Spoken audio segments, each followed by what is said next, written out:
حضرت ابو ہریرہ رضی اللہ تعالیٰ عنہ سے روایت ہے کہ رسول اللہ صلی اللہ علیہ وسلم نے فرمایا، 3 شخص ایسے ہیں کہ اللہ تعالیٰ قیامت کے دن ان سے کلام نہیں فرمائے گا، نہ ان کو دیکھے گا اور نہ ان کو پاک ہی کرے گا، اور ان کے لیے دردناک عذاب ہوگا۔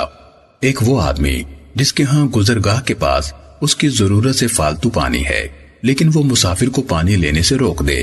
دوسرا وہ آدمی جو صرف دنیاوی مفاد کی خاطر کسی امام سے بیعت کرتا ہے، اگر امام اس کو اس کی منشا کے مطابق دیتا رہے تو وہ بیعت پر قائم رہتا ہے، اور اگر نہ دے تو توڑ دیتا ہے۔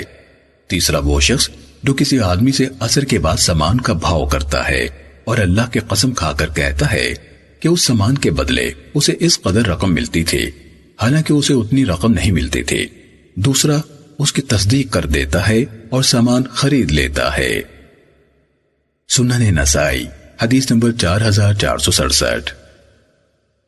حضرت قیس بن ابی غرزہ رضی اللہ تعالیٰ عنہ سے روایت ہے کہ ہم مدینہ منورہ میں غلے وغیرہ کی خرید و فروخت کیا کرتے تھے، اور ہم اپنے آپ کو سمسار کہا کرتے تھے۔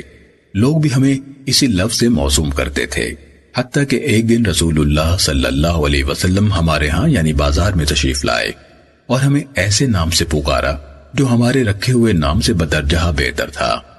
آپ صلی اللہ علیہ وسلم نے فرمایا، اے تاجروں کی جماعت، تمہارے سودوں میں بلا قصد قسمیں اور فضول باتیں واقع ہوتی رہتی ہیں، لہٰذا تم صدقہ کیا کرو۔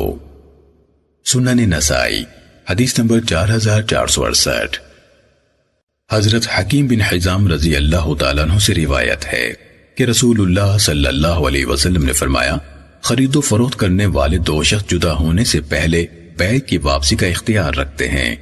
اگر وہ ہر بات واضح بیان کر دیں اور سچ بولیں تو ان کی بیع میں برکت ہوگی، اور اگر وہ جھوٹ بولیں اور صورتحال کو چھپائیں تو ان کی بیع سے برکت اٹھ جائے گی۔ سنن نسائی حدیث نمبر 4469۔